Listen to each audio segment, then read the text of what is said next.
next step, whether it was from retail lending into commercial lending into supervising. At other banks, I've had the opportunity to supervise and manage people in the past, but you know, you get into that situation where you're going, okay, now I just want to, I'm on the downside, you know, if you will, from banking. So there's other opportunities there to reach for, and it's something that for me, I'm happy where I am right now. And to what Lee said kind of applies. I mean, I'm not as old as him, but I do, you know, I've managed, earlier in my career, I managed a bank. I was a branch manager, and I had 30 employees that worked for me. And that was fine, but there's a lot of headaches that go with managing 30 people. And everybody has to, you know, decide what they like. Like I said, once I was able to get into the commercial lending area of the bank, I just, like I said, I like to work with customers, and I like what I'm doing. I don't know that I want to put in the hours, let's say, to be the bank president, you know, because they never get to see their kids. I mean, they make, you know, obviously they make more money, but there's trade-offs in life. But, you know, you know, money's not everything, and so you got to decide what works best for you and your family. I've got one son that's out of college, and I've got one son that's in college. You know, so they both played baseball through college, and so I was chasing them around a lot, watching them play baseball. So it was, you know, I didn't want to take on other responsibilities like that. So I really like I said, I really like what I do.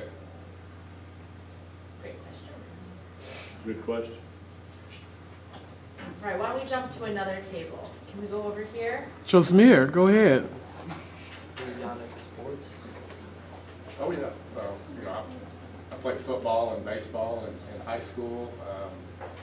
Hurt my shoulder and couldn't play baseball anymore. Actually, I was on the rodeo team at Sam Houston. I rode bulls for the college and professionally for a couple of years before I started my banking career. Yeah, so yeah, I've done other things, you know, besides this bank. Look at that, you might be the first like bull rider I've ever met. I'm pretty new to Texas, and I grew up in Connecticut, so this is still nice. Well, like Dwayne, you know, I thoroughly enjoy sports as well, and I had the opportunity after I got out of school to high school go play basketball up at A&M, and I played there for about a year and a half, and unfortunately tore up my ankle, so I was unable to finish my career there. And then, gosh, I met some lady from Baylor University, saved her from the standpoint because we got married and she came over to A&M where she graduated from. So I felt like I saved her there. But sports is part of what we do, and Dwayne indicated in his comments some of the perks is that we do get the opportunity to take customers, you know, to baseball games or football games or basketball games. Not necessarily into soccer necessarily, but all the rest of them I'm happy with. Should we go around the room this way? What do you think? Mr. Cardenas. Go ahead, sir. Thank you. Do you own any businesses? Do we own any businesses? Well, in our line of business, we do have some opportunities to purchase some real estate occasionally, and which I have done with a couple of people, not customers. I refuse to lend money to people that I'm personal with, because I don't want any concerns from an ethical standpoint. I don't want anybody questioning what I'm doing from that particular position. But yes, I have had the opportunity to buy and own a couple of an apartment project at one time, which fortunately we got out of because it wasn't doing real well as they are doing today. But I've had a chance to own a house or two, and just be able to buy some raw land and try and develop it with people, again, that I don't do I don't lend money to. They've become very good friends and have made some really good friends from customers. But yeah, it does provide you that opportunity to meet some people and see how they do make some money. So there's opportunity there, yes. Did you want to answer that one? And well, along the same lines, you know, one of the benefits of being a banker is you get to see a lot of, like I said, like kind of harped on is you get to see a lot of different businesses. You've seen how people make money. So yes, occasionally, you know, I bought some real estate, held it and sold it because I thought it was a good piece of property. Kind of looking at how people that I lend money to that do that, kind of gave me the insight to be able to do a couple things like that. So it does give you some opportunities. You know, it would be really hard to own another business, I mean a full-time, like to run some type of, you know, whether it be a coffee shop or something with what we're doing in our job. Yeah, VPs work. They're pretty high up there. They got a lot to do during the day. Great question. Daniela.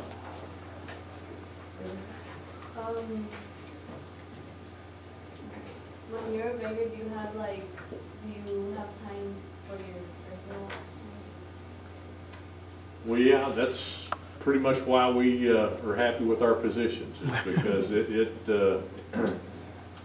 we show up anywhere in the mornings, you know, from 7:30, depending on the day, I guess, and what you're doing. You could be there at 7 o'clock in the morning, you get there at 7:30, you get there at 8:30 in the morning, you may have a breakfast in that morning, and 5 o'clock comes around and you're trying to put things together, and you may get off a little earlier because you have a call to make on the end of town. For example, I live in Katy, and one of the opportunities that I try to do, I know quite a few people out in that direction. So our office is on San Felipe, inside the loop in the Galleria area. And so I'll try and set up an appointment at 3:30 or 4 o'clock on the far west side of town so I can try and beat some of the traffic. But we do have an opportunity to, as Dwayne said earlier, you know, to have your kiddos, and that is, again, goes back to that personal responsibility that I talked about earlier. You know, you make that decision. And the decision that I personally made was that I want to be able to be there for my family, you know, when they're going and playing in the football games and things. Of course, nowadays, it's not necessarily watching my kids play, it's my grandkids that I get to watch play. So. Yeah, and with what Lee said, with our job, you know, we have goals. In other words, they tell me that, you know, each year I need to lend out, you know, just tell you, my goal is I have to lend out $12 million a year in new loans. And I need to bring in about $5 million a year in new deposits to the bank. Give me a loan. And, you know, and I'm charged with doing that. As long as I can get that done, the bank is not real worried about my time, you know. So if I want to take off early on Friday to go watch my kids play baseball out of town, or go fishing or whatever, then I'm free to do that. But again, it's like Lee said, it's the personal responsibility. I've got to make those goals. And so if I'm on pace to make those goals, then I have time to do some other things. If I'm not, then I better be in there calling on customers and you know, bringing in what I'm supposed to do, because, you know, we're all, you know, our raises and bonuses and things like that are all tied to making goals. As I'm sure you all set goals, right? So not too much different, even in the finance world. Yes. They have goals, they have goals. So I think we have two tables that we haven't heard from. Okay. Right, this one and this one. My first table. Who wrote down a question? Which one of you guys want to go?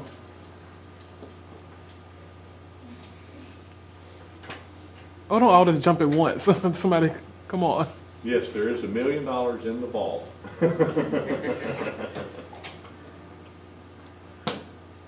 Okay. Somebody? Anybody? What did we write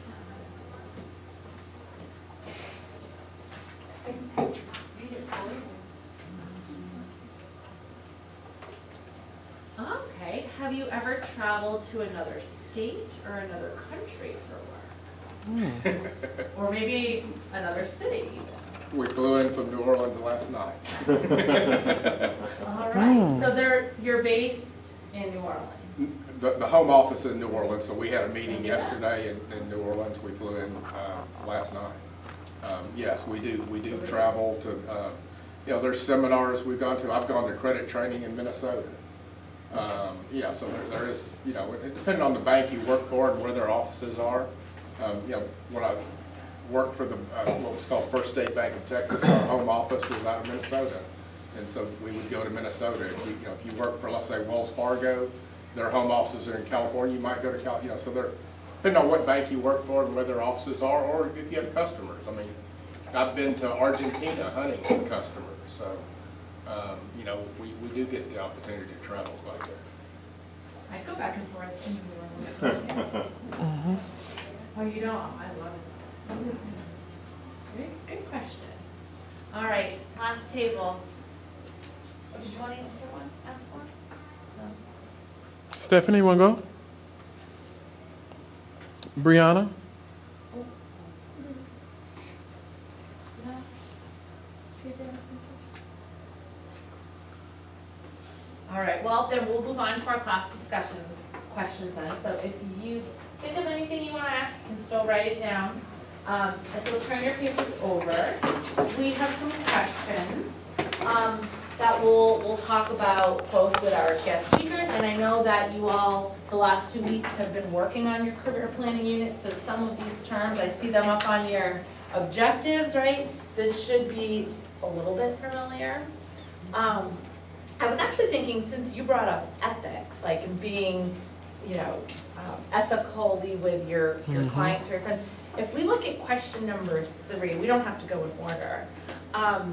One of the things I wanted us to think about was describing the role ethics and personal responsibility play. Well, I said financial planning, but really all of this financial planning, you know, can apply to a career in finance. So what are some things that you heard Lee say when it came to ethics? Can anyone summarize for me what he said? Where he had to be ethical? Remember what he was saying? Yeah. He refuses to like lend money to people, like to his friends and stuff like that, or the people he know, because it might question what like his job, and if he's like getting people off the hook for loans and stuff like that. Very good. Can I give him another pencil or what? That was an excellent answer. Yeah, so you can jot down some of those answers and some of your other thoughts, and if you want to expand on any of those, are there any other kind of personal responsibility or instances? There's lots. I mean, you know, there's people that want to borrow money, and some may qualify, some may not. You know, I've had customers that have offered me rugs and gifts to do things that weren't ethical with the bank. That, you know, that you have to have the ability. You know, you just have to say no. You know, yes, it'd be nice to have those things, but you know, that would cause me to lose my job, and that's not worth. You know, it's not worth losing your job over. But there are situations where you deal with people who offer you things that you know that aren't ethical to take, and the bank has, you know, we have an ethics form that we sign that we won't do this or that, that, you know, we can't invest with our customers, you know, because then there's not a clear line between how we would act in a situation with them. So that's a lot of good stuff we can be jotting down on question 3. Deanna? What do you guys do if like if you invest your money in a company and they don't pay you back? Like you just, like they close down and like y'all get y'all money back, or they just keep it? It's happened before, you know. When we're lending money, let's just take a piece of real estate, for example. Somebody is buying an acre of land that has a building on it, and we make a loan against that. That is considered our collateral for that loan. So in other words, if something goes wrong that they can't pay, they won't pay, then we have the ability to go through the legal system to take possession of that property. So we would go and effectively foreclose on the property, And then that would become an asset of the bank, which we then would try and sell at an auction to somebody else and let them, you know, take on that responsibility. And it has happened. It has happened. You don't like it to happen that way, but it does sometimes. So do they go to jail for that? Do they go to jail? Not necessarily go to jail for not paying back a loan. Now, if you represent, when we look at making a loan, there's an application that goes with it. There's financial information that you have to provide, whether it is a personal financial statement or whether it's tax returns, whether it's financial statements on a company that you have or tax returns on that company. If you provide information on that financial statement that is fraudulent, then yes, you can go to jail for that. Not necessarily for not paying back the loan, but for providing fraudulent information to the bank. Yeah. Our business is, you know, we lend